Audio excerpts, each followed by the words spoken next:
Hey, and welcome to doggone it, Intellectual Radio, Black Conservative Radio. I am your host, Alan J. Campbell, aka the Batman, here at the top of the hour.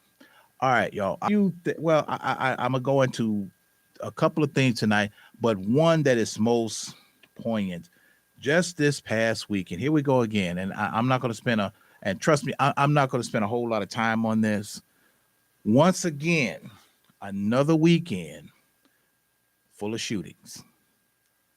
Another weekend full of shootings. You know what? Go ahead. My engineer want to say something, but go ahead. Yes.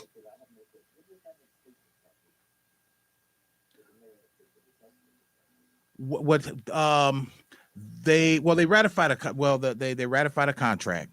That's one, because they've been working without a contract for the last 3.5, almost 4 years. That's one. The second is that they are in talks with an oversight committee, a civilian oversight committee involving police. Now, more oversight. Now,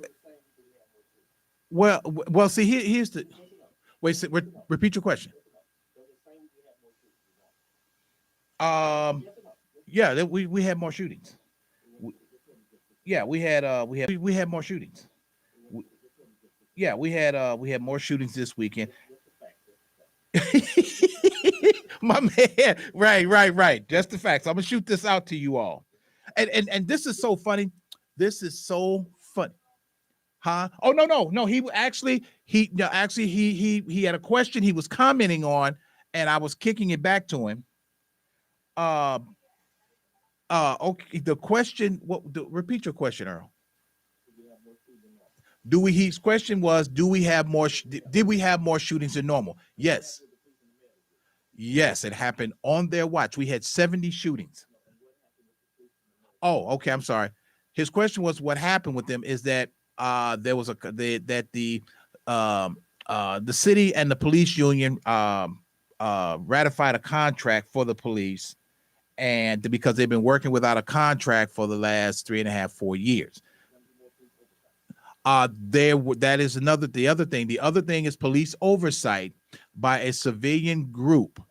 What that's going to do, that's up, that's on the city council floor. That's up for discussion.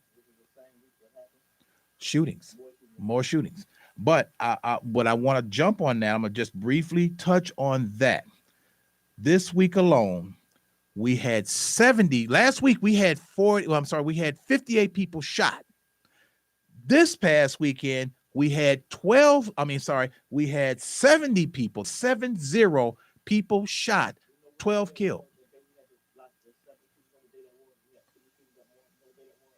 That the day we had we had the 3 mass shootings. That was Wednesday, Thursday. That was I believe that was Friday. Was it Thursday? It's a lot of this. A lot of this. She says she can't hear you. A lot of this, and I have to really agree with this. A lot of this has to do with a lot of these people, a lot of these individuals that are doing this shooting, these are repeat offenders. A lot of this has to do with the courts recycling these repeat offenders back out.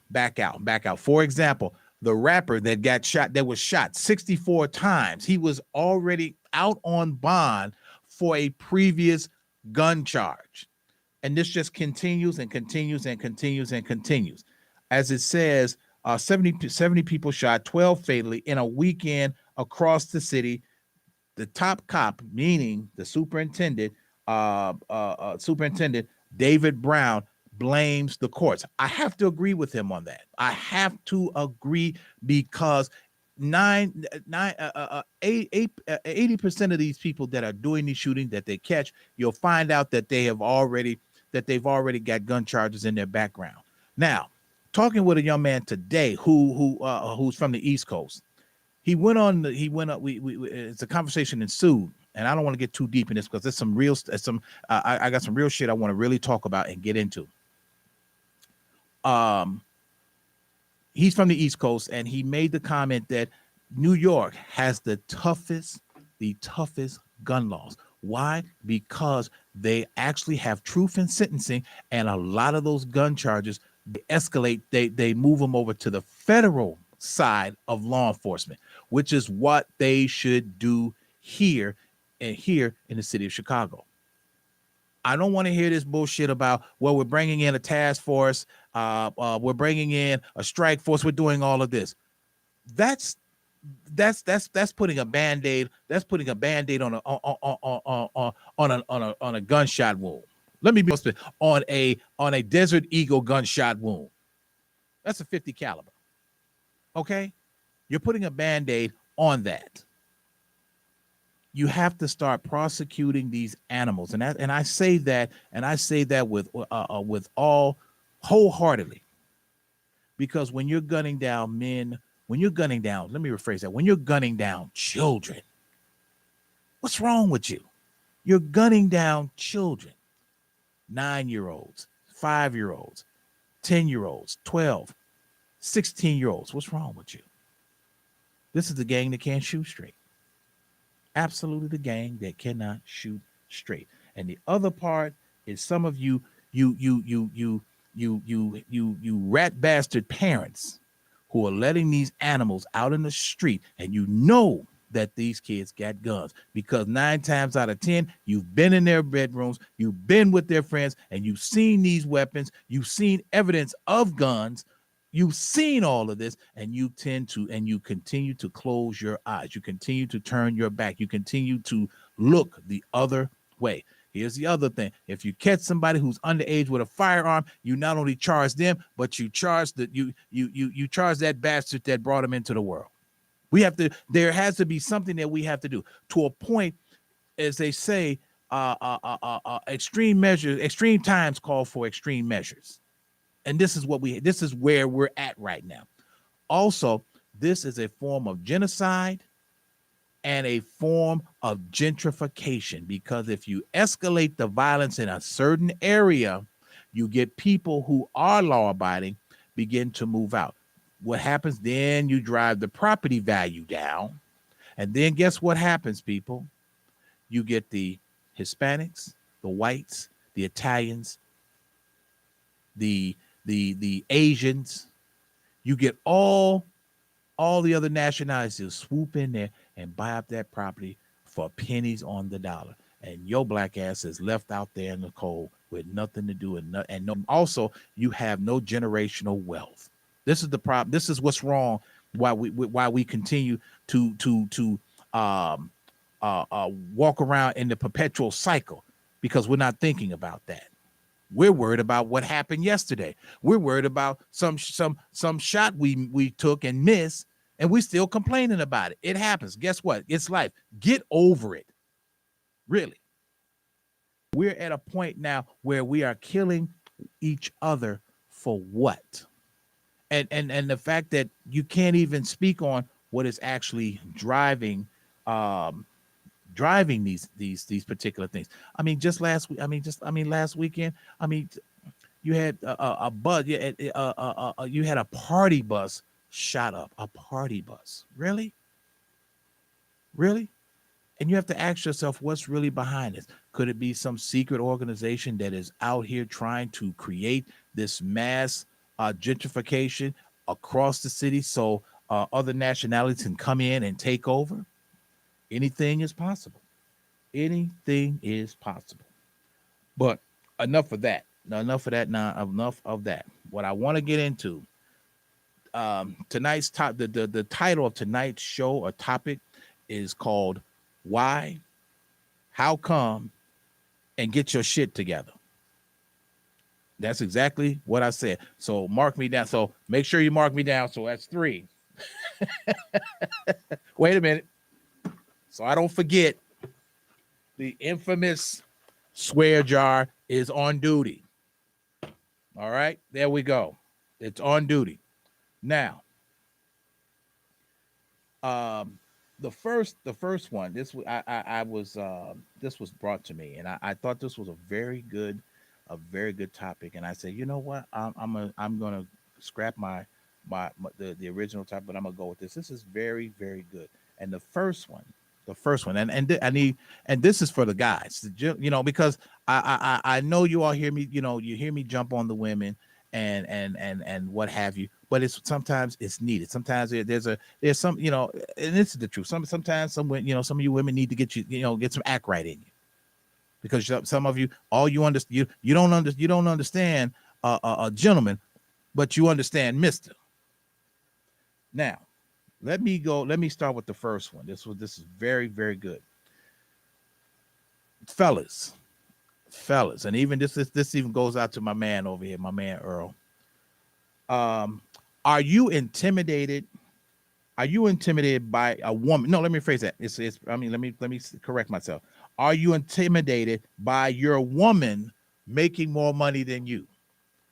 Are you intimidated by your woman making more money than you? And I emphasize the word your woman, meaning it doesn't matter whether it's your girlfriend, significant other, or your wife. She is yours. Are you intimidated? That is a very good. I said, you know what? That is a very, very good question. I'm gonna put it to you, and personally myself, no, I'm not intimidated, because if we're together and we're working on building something, if we have an understanding, and first of all, if she was concerned about your pocketbook, how much money you make, if that was all she thought about, and she knew that she made more money than you, she wouldn't even mess with your monkey ass. If she makes more money than you, and you don't, if that was all she thought about, no, it would not be a topic of conversation. And I know some cats that were intimidated by a woman. It was a guy. There's a guy I know, and he was seeing a woman, and like I say, this brings me to that story.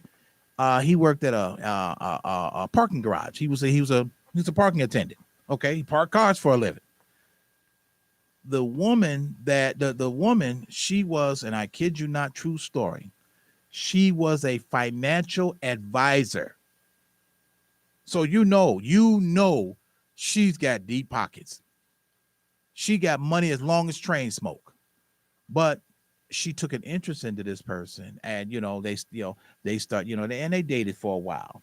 So he having a conversation with me, and he just said, I just feel, I don't feel like a man because I don't make enough money. I'm like, well, I'm thinking like, well, nigga, what does that matter? Well, yeah, to me it matters because she makes more money. And I said, why does that matter? Well, because it makes me feel less than a man. Well, did it ever occur to you that maybe you need to elevate your game? Number one. Number two, if she was really concerned that if she was concerned about how much money you had in your pockets, or the fact that you park cars, if money was her concern, she wouldn't even give you the time of day. Once she saw that you park cars for a living, she's asking, what can you do for me? And I say that because there are some men who are intimidated. My man Earl just said, well, he's not, because it don't make no never minds to him. It just, and to me, I'm the same way. I don't care.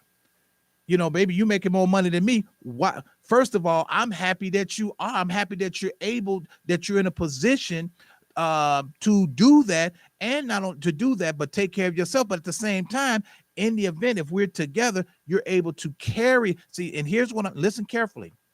You're able to not take care of me, but to carry. I don't need any. I don't. It's I'm saying we have to get it understand. If you are a real man, you don't need a woman to take care to carry you, to take care of you. You just need maybe her to help bridge you, help carry you to a point to where, okay, this is where we're. And understand something. If money drives this woman, then you have a bigger problem. But if this woman, and she's making a ton of money, she's making a really nice living for herself, and her finances are off the chart, and she's seeing you, you all have an understanding. I don't have a problem with that. And trust me, I trust me. Way back when, I've dated women that made more money than me, and I didn't feel one way or the other about it. I truly didn't, because we were together, and we were and we were just just doing things, whatever, going out, having fun, or whatever the case may be. It wasn't about the finances. It was about two people enjoying themselves, about two people having in a relationship. And this is where sometimes men become intimidated by that, because you've been sometimes being groomed that you're always supposed to be the breadwinner. You're supposed to be doing it, supposed to be doing that. Yes and no. If you are in a particular position, and let's say, for the sake of argument, you and this individual, you all wind up having a long-term relationship, then it leads to marriage, and she's still making more money than you, and you're making money. At the end of the day, what difference does it make who makes the most money? When you all are married, it now becomes community money for the both of you. Now, understand, I'm a strong advocate that when you are married, this is only my opinion, you don't have to share it, even agree with it. There should be 3 different bank accounts. There's your money, there's her money, and then there's community money. That's the money that helps run things. You're putting money in, you're putting money in, you're putting money in. Because in the event, just say for the sake of argument, the relationship or the marriage crashes and burns, takes a big, huge shit on the alpaca carpet. You got to have some type of funds to carry on, to move on, or wherever you're going to do. The same thing with her. Now, if all of you all's money are tied up together, that means that somebody is going to feel some kind of way, dip into the account, and run off with the goods. Now you sitting there looking like, a Joe Sausage Head. Certain things you have to separate. But the fact of the matter is that men have been conditioned that they feel that that you are deemed less than a man if a woman makes more money than you. Okay, here's the thing: you may be you may be you may be a garbage man, and she may be in the legal field. She's making a ton. Obviously, she's making a ton of money. But if you all have an understanding on how this works, how to do this, it's not. And also, too, fellas, don't feel the need to where you have to constantly keep asking her about her money, or constantly looking in her pockets. If you are asking about the money, you should be asking about what bills do we need to take care of, what needs to be taken care of, so we can put this all together. All together. These are some of the little caveats that when you start in a relationship should be discussed. Somebody makes a little bit more money, whatever the case may be. I mean, at the end of the day, I mean, and this is just me. At the end of the day, it's just make it money. It's just paper to me. At the end of the day, it's just paper. Because guess what? Lord willing, I'm gonna get up tomorrow morning and I'm gonna make some more that look just like what I spent today, or what I just gave out today, or what I just blew today. Because guess what? If you go to the grave today or tomorrow, you can't take it with you.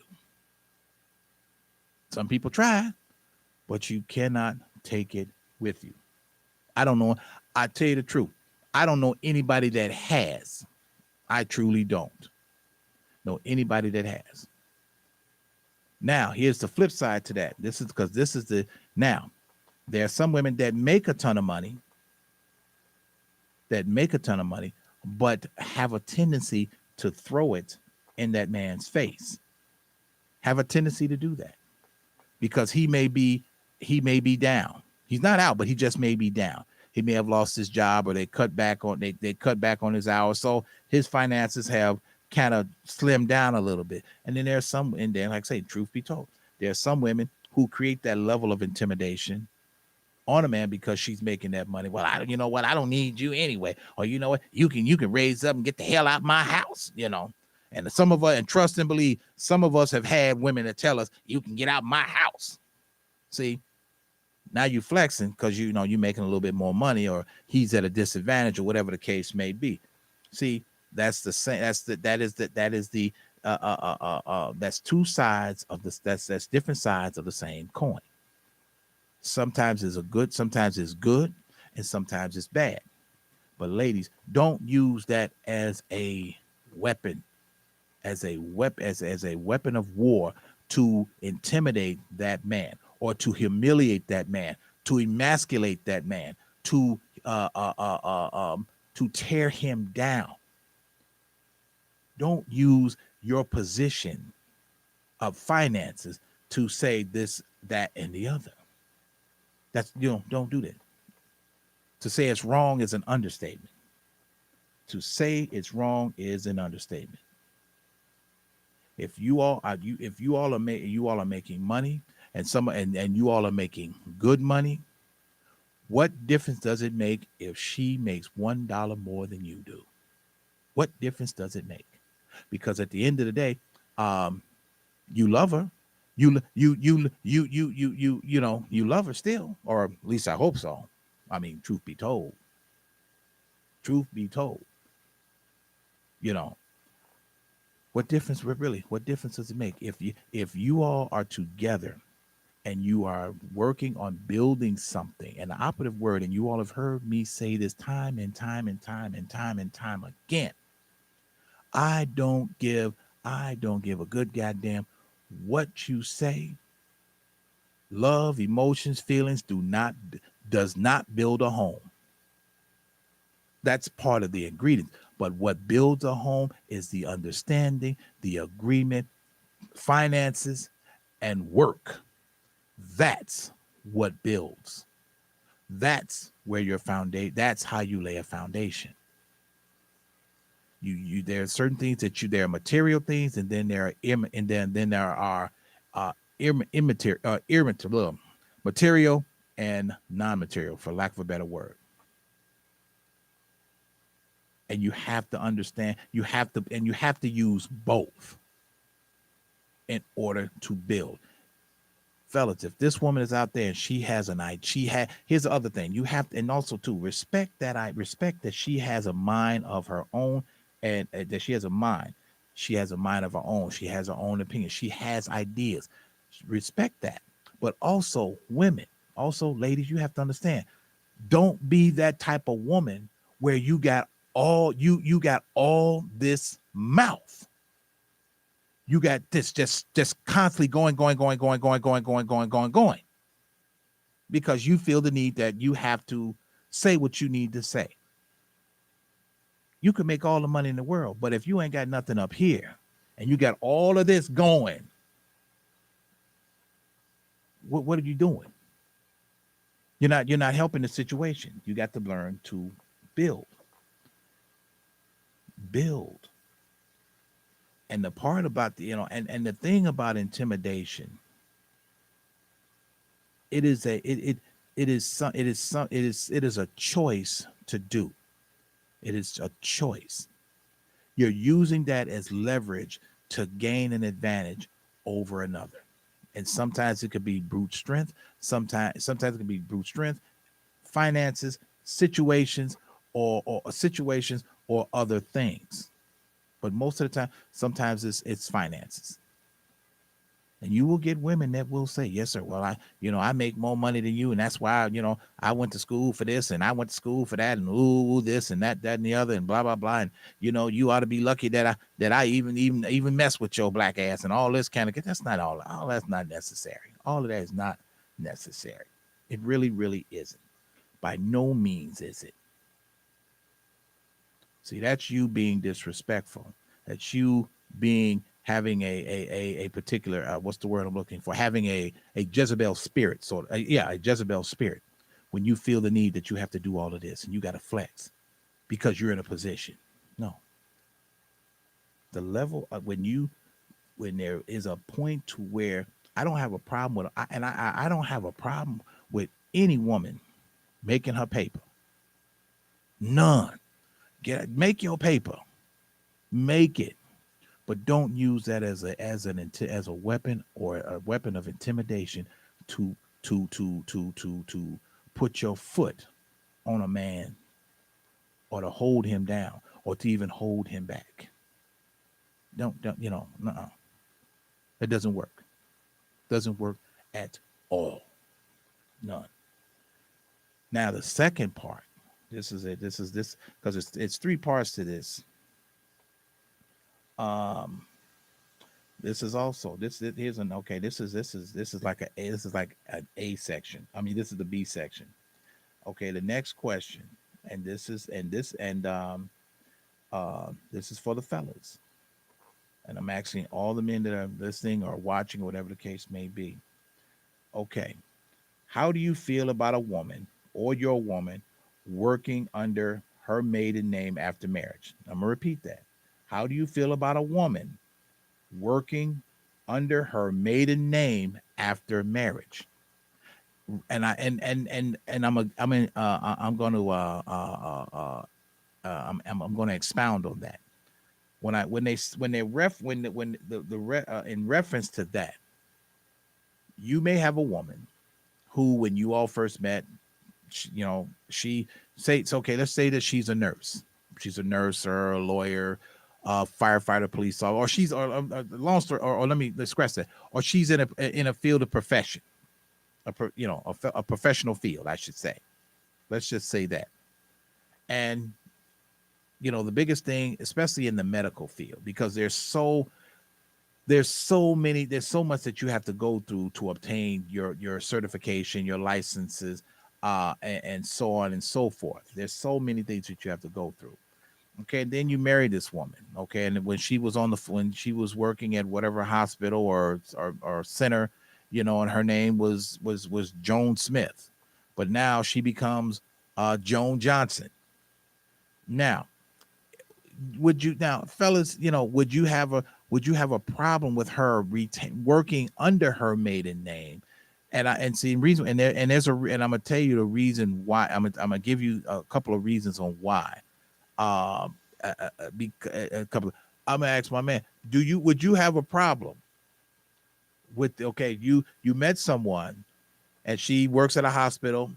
Okay, and her last name was just a random name of Smith, and then you all married, and then would you have a problem with her still working under her maiden name at the hospital? Okay.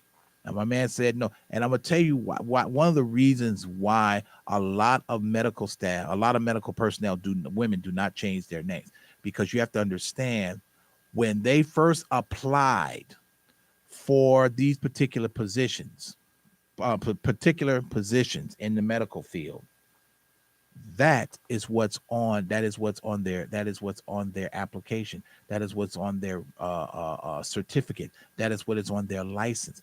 Now here's the reason that it would, because the reason why most individuals work under their maiden name, because of the headache it would cause, or the headache that the train wreck that they would involve themselves in, of having all of their credentials and documents changed over. Because now they have to go back, they have to do this, they have to do that, and have to do that and do this.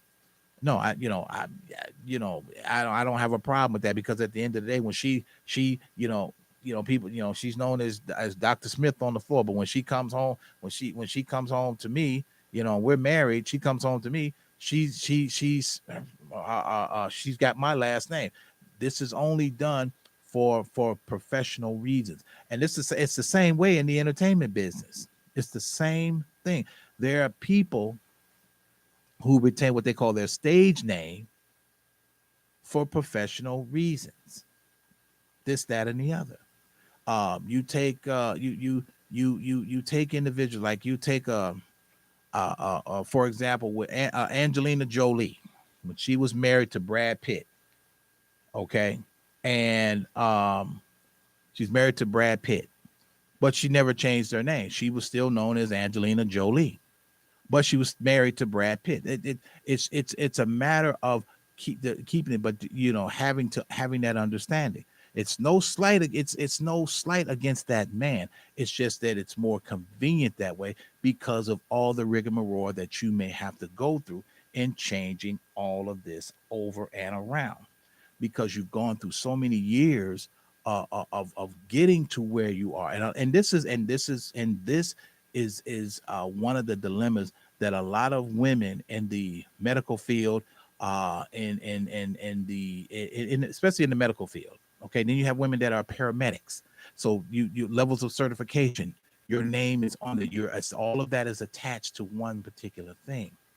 It's very and in defense of the women, yeah, it's sometimes these particular things are very difficult, but you have to have you have to have the kind of man that is very understanding. He's not going to have a hissy fit because you didn't change your name at work to Mr. To now you're no longer a Jones, now you're a Johnson. You're changing all of this around. You're married and blah blah blah. And how do I know that you're not doing? Get over yourself. Really, get over yourself. Truth be told, get over yourself. But we're gonna take us a little break here on iHeart Intellectual Radio, Black Conservative Radio. If you are hungry, thirsty, or whatever the case may be, get your behind down to my man, Captain Hook, at 85th and Cottage Grove, 103rd and King Drive, and 15922 South Kedzie in Markham, Illinois. We'll be right back here on Black Conservative Radio. Atomic batteries to power. Turbines to speed. Roger. Ready to move out.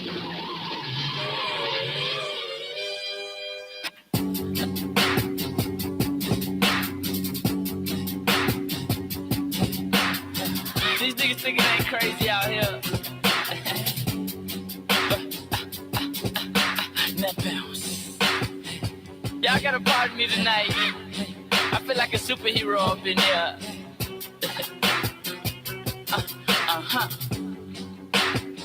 When the spit, gotta hit him, gotta get him like new shit. They call me Batman, cause the black mask is on my face. Gun up on my waist, booted and suited in them black case. I'm looking for some hood rats that I take to the back cave. Y'all lame like blank man, while I'm steady serving them like pistol on my utility belt, like yeah, I keep my identity to myself, like you don't want me to grab that thing from the shelf, like I call them robbing, cause that's my only help, right? Okay. Girls hit my bat signal when they know that I'm coming. I say I ain't here for nothing, now give me that cat woman. As soon as we started stomach pumping, somebody had started thumping. She jumped up and caught her breath like, did you hear something? As soon as I get near to y'all, you want me to get into y'all. Ain't trying to tease, I'm play with your mind like the Riddler. Girl, I'm really feeling ya, but you're acting two-faced. Her body smell fresh, but her breath needs some toothpaste. Nah, I ain't even gonna play with her, I'm gonna give it to her all the way straight. Wait, she said quit playing. What you think, I'm a joker? About a money freaking, by the end of the night it's over. This girl with poison ivy, but I'ma have to give her a chance. Cause this a one night stand, but I'ma have bigger plans. Jump from top to roof like through the window like Batman, you goof, right? Hit the floor, then I dog roll shoot like a uppercut. That'll leave him sack a tooth, right? Look, this what I told her. Girl, I break backs, bang. She hit me on the dark night for a late stain. By the end of the night, I don't remember her name. My alias is Alias, not Bruce Wayne. She said she got a man and he'll be home soon for dinner. And by that time, I need to be out like a ninja. She say his heart's cold like a Chicago winter. His friends call him Freeze, but I just call him Victor. And I'm like, shh. Then she say he must get home a little quicker. I'm like, damn, where's the window? And pass me all my B-loans. Do yourself a favor, chick. Lose all my info. Down the fire escape to the black mobile. My cologne in the air. Soon as he knew that I was there, he screamed. Watch me get up out that jam like I make that thing go blam like all the women like damn, that's cause they know that's who I am. Okay. The end. Hey, and welcome back to iHeart Intellectual Radio, Black Conservative Radio. I am your host, Alan J. Campbell. aka the Dark Knight, here at the bottom of the hour. All right. So um the next, getting back to this topic here. And a lot of these a lot of what I'm talking about, a lot of these are relationship based. We have to start grasping there. One of the biggest things that I see and I've come to understand, the with the relationship between black men and black women, is attitude. Everyone has a preconceived notion that they should be this or they should be that, or they should be that or they should be this. Well, a lot of that starts with the first generation. And when I'm meaning the first generation, I'm talking about my parents, our parents. That's the first generation. We are considered the second generation. There were things that our parents did, or how they, or how, let me rephrase that. How you conduct yourself in a relationship is contingent on how you saw your parents operate in a relationship. A lot of our relationships are contingent or based on how we saw our parents operate and how we saw them operate or interact with each other. Okay. A lot of that is where it comes from. At the same time, when there is a single parent home, there is no blueprint. So you got one parent trying to raise children, or and try, especially, and I don't care what you say, women, you cannot raise boys to become men. I don't give a hoot and a good goddamn what you say or what you think. You will never be able to raise boys to become men, because you don't know the ills and the aches and the angst and the pains that as a young boy goes through, or the questions that he's going to ask. And it would behoove some of you that when you do when you do have someone that happens to come into your life, and some of you all stumble into other people's lives, that if that individual, if he is of good, if he's of good standing, if he's trying to educate you, the opposite word, he's trying to educate you on how to operate with these children. Sometimes it would behoove us to listen to people who might just know a little bit more than you do. I've always prided myself on listening to people who know more than I do, which leads me and guides me to in making certain decisions. I always consult someone who knows more than I do. I always have and always will and continue to do so. But another question that was sent. This one is a very, very good one, and both parties need to listen to this. Okay. Who sets the standard for the black women's appearance when leaving the home? Who sets the standard? Now I'm going to break that down. Now, this is also the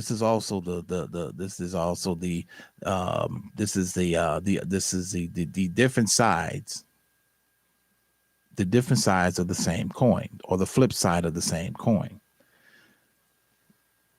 We are told, we are told and taught that you should never leave the house. As even as growing up as young children, we were told that when you leave the house, you should have clean underclothes on, clean t-shirt, clean drawers, clean socks, whatever the case may be. Because heaven forbid you get into an accident, and then they got to take care of you, and then find out you wearing drawers, and some of you knucklehead rat bastards, some of y'all are still walking around with drawers with skid marks and with Hershey swells, because you don't give a damn about yourself.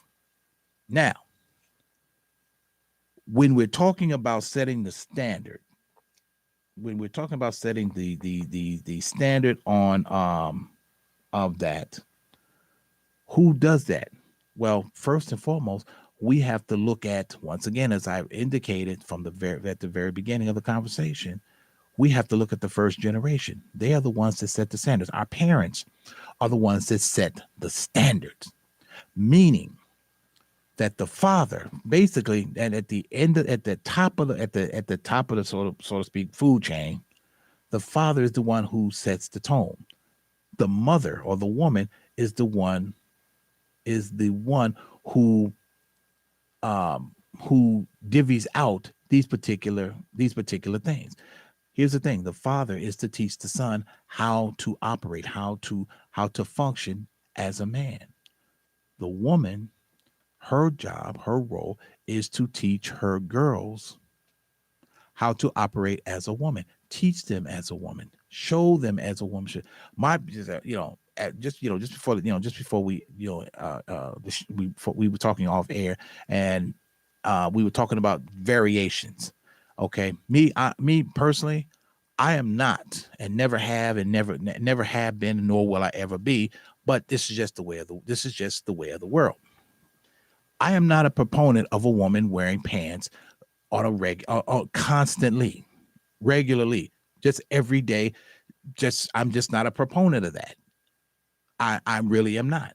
I never have been, never been an advocate of that, of a woman constantly wearing pants. You're a woman or a girl, first and foremost. Okay. And it was meant, and as we were talking, it was mentioned that a lot of this, once again, goes back to the first generation of parents, where women because truth be told, when I was coming up, you didn't see women wearing pants on a regular basis. They were it was either skirts or dresses. And see me, skirts and dresses all day long for me, because I mean, I don't want to see you in pants every day, all day. I don't want to see that. I really don't. I truly, truly don't. I've never been an advocate of that. But when we're setting the tone, okay, when we're talking about going out the door, if the mother is teaching her girls, teaching her daughter or daughters on certain levels of beautification, and when like I said, once we're talking about setting the standard. When you're walking out of the door, the understanding, first of all, when you're not walking out the door, let me back up. Let's talk about when you first put your feet on the floor. You're getting up and you're preparing yourself for the day. That means that there should be some level. And if you were educated, or you were taught this on how to conduct and operate as a woman, as a young lady, you were told and taught, hey, this is what you don't do.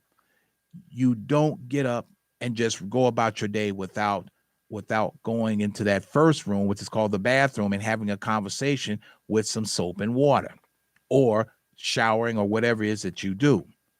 You prepare yourself for the day, because you have no idea what the day is going to bring. You may have to run out of the house in a heartbeat. But if you've never been told or taught that this is what you're supposed to be doing when you set your foot on the floor, is preparing yourself for the day or an event, then you're going to walk out the door. And I've seen this numerous times, to where I've seen women come out the door. I've seen them in the streets with a bonnet on, a pajama shirt, I kid you not, a t-shirt, no bra, pajama shorts or pajama pants, and the little fuzzy flippers, and actually get in their car and go to the grocery store to shop. Okay, you don't get no nastier than that. I don't know what is. One, because she was never told and taught or educated, this is not what you do. Or even for that, say you're not going anywhere and you're walking around in your bedclothes, and you haven't even made an attempt to go to get yourself prepared. See, the part about what we talk about, the standard, it comes from the first generation. fellas, and this and I'm a really, and some of some of you niggas, I'm gonna really jump down on, because there's some of you that do the exact same thing. You got your hair all over your head, uncombed. You walk around in the same nasty, dirty, funky ass clothes. Some of you will actually go out and do yard work in the same clothes that you slept in, and then come back in the house and sit down on the couch with your funky ass. That just makes no sense to me. Certain things you're taught, and there are other things that you should know. I was always told, look, and this is for men and women, especially those that are coming into adulthood. If you can smell yourself, so can others. If you can smell yourself, so can others. This is a part about hygiene, but at the same time, setting the tone, setting the standard. If you have girls, ladies, women, if you have girls, this is the opposite. Right now, we're at a time right now to where everybody's in close proximity. This should be the learning curve right now. The learning curve right now, because you have COVID, you got right now the craziest thing, haven't heard this in ages, bubonic plague. But a lot of this comes from a lot of nastiness. But what we're talking about is that getting the education, getting the right tools. In order to understand this, you have to be given the right tools. You have to be educated. You have to be taught. There's a double standard that, yes, when women walk out the door, some of you all, you get talked about like a dog with 10 tails, because you come out the house looking like who did it, what for, how come, and why. Tore up from the floor up. But also the same thing with fellas. You come out the door looking crazy, who did it, how come, what for, and why. Some of this, there's no absolute reason. But the unfortunate part is that we've been culturally conditioned, we've been groomed, and society has also played a hand in that, on what a woman should look like when she leaves, when she walks out the door. When she walks out the door. Okay? The understanding, the mothers are the ones that are in charge, that are delegated in teaching their girls on how to conduct themselves as women. If you had a grandmother that was from the South, and even for myself, I never, let me take that back. My grandmother very seldomly wore pants. Seldom. Very seldom. Because she's from the South. Once she's from the South, and if you had people from the South, that was actually a no-no for a woman to wear pants if you were from the South, because there was a understanding, there was a culture of women wear skirts or dresses, men wear pants. It just wasn't an option. It was just the way it was. But at the same time, it also helped that woman retain her level of femininity. And it's not to say that wearing pants takes away from that, but at the same time, it does, because if you have a man if you have a man's man, a real man, you have some men that don't care to see their women in pants all the time. If this man is telling you, you know what, why don't you buy more dresses, or why don't you buy more skirts? If that's the case, if that's what, how that goes. If he's telling you this for a reason. He's telling you this because this is something that he likes to see. He wants you to retain that level of femininity. But at the same time, ladies, this is something that you yourself should try to incorporate more. If you're teaching your girls on how to be women, And if they are wearing dresses or skirts, then you are more apt to stay on them on how to conduct themselves when they're out in public or before they leave their homes. I know some women that will not leave their house if their hair is not even, if they have one strand of hair that is out of place. Their lipstick is not perfect. Their nails, various things. And this is a woman who takes time and pride in how she looks. Operative word, she takes time and pride on how she looks when she walks out the door. She's not out there hunting for no man, no husband, or whatever. She's not doing that for that. She's not doing the level of beautification for that. She's not trying to draw attention to herself. She is doing that to make to make herself feel good, to help build up her self-esteem within herself, because I'm doing this and this, that, and the other. Ladies, if you don't, this is where you teach your girls, where they're, you're sitting there and you're showing them different techniques on eyeliner and blush and how to do their hair, how to care for their hair. And this is the part to where it filters down to not only to the daughters, but it filters down to the granddaughters and so on. The same thing for our boys, to where, hey, do something about your hair. You can't walk around looking like this. You can't walk around with the same clothes on, because 9 times out of 10, if you got the same, if you got those same funky ass clothes on, you got them same funky ass drawers on too. Socks, t-shirts. What's wrong with you? What's wrong with you? And not only that, but some of you individuals who are large in size, you be ashamed, because understand something, that goes for all that goes, that's across the board. You are looked at every time you walk out that door.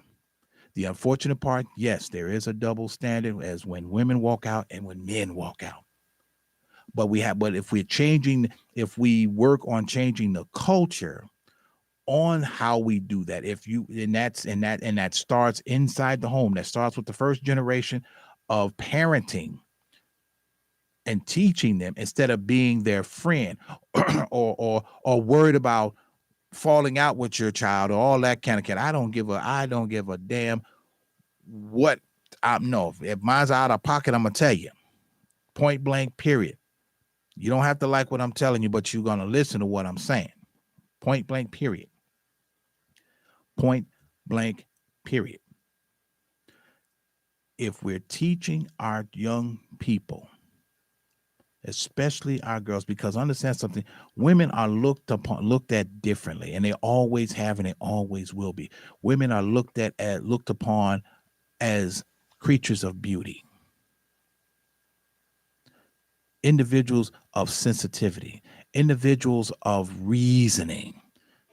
How many of you guys have had a woman say you've been so upset or angry or pissed off to the highest level of festivity, and that woman either called or came by or you all were talking, and she said something that just clicked with you?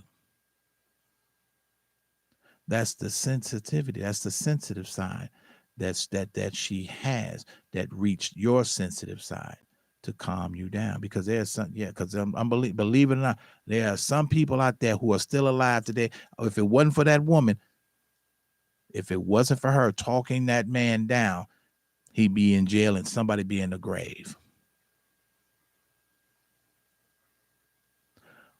But when you are talking, we should, and this is something that we have to start teaching our younger generation on levels of appearance. And we're not talking about what society says, how they should look or what they should be doing. We're talking about what's going on inside the Black home, on what they should be doing and how they should be conducting themselves. Because understand something, we've got it twisted. We think that we can do the things that white people do. We can't, never have, never will.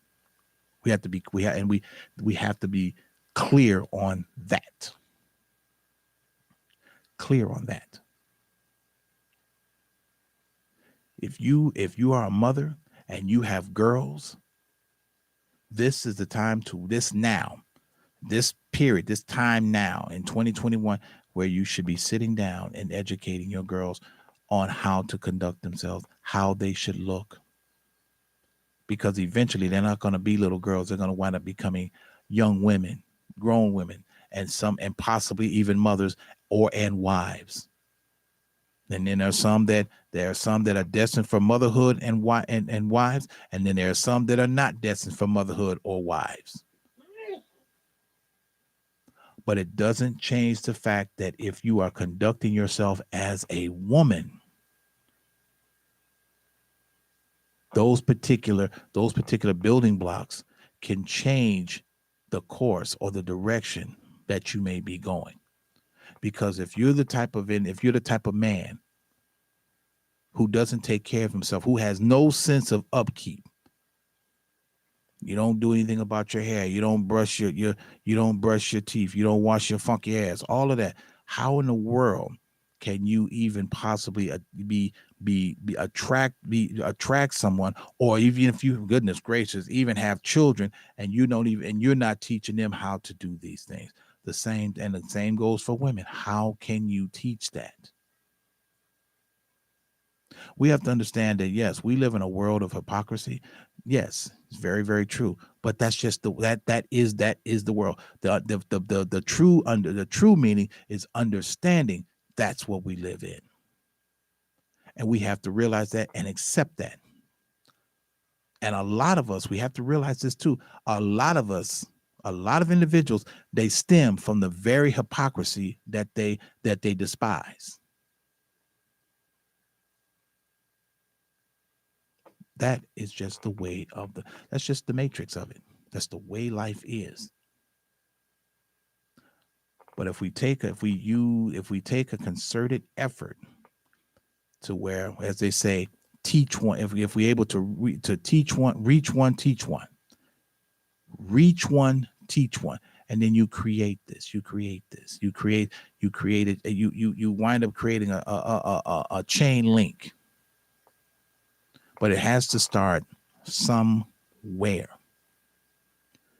The three topics that I had that just went over and discussed, these are also two gateways. These are all gateways too that are involved in relationships that are all involved in marriage. And you have to ask yourself, are any of these particular things, are you ready? Are you ready to take them on? Because we talk about this all the time. We talk about marriage quite a bit. And you have to understand, marriage is a job. The minute you all decide to commit to this and say, I do, guess what? The both of you have punched in for life. You are on the job. Now, that is what we have to think about. These particular three things. How do you feel about a woman working under her maiden name after marriage? Who sets the standards for Black women's appearance when they're leaving the home? And third, are you intimidated by your woman making more money than you? All of these particular caveats all encompass a relationship / marriage. And you have to look at that as that. I heard a gentleman say something once, and it made sense. And well, actually, let me rephrase that. He used it, but this was something that Einstein said. And you have to look at this, because you hear me say a marriage is work. Everybody, you don't have to like it, but you got to show up. And everybody has a job. And Einstein said, and hear me here, and I'm gonna tie these two together. Marriage marriage. It takes work. But Einstein said, if you love what you do, you will never work a day in your life. Now, I want you all to kind of link that to if you are married and you're listening, link that to your marriage. Think about that. Use that in your marriage.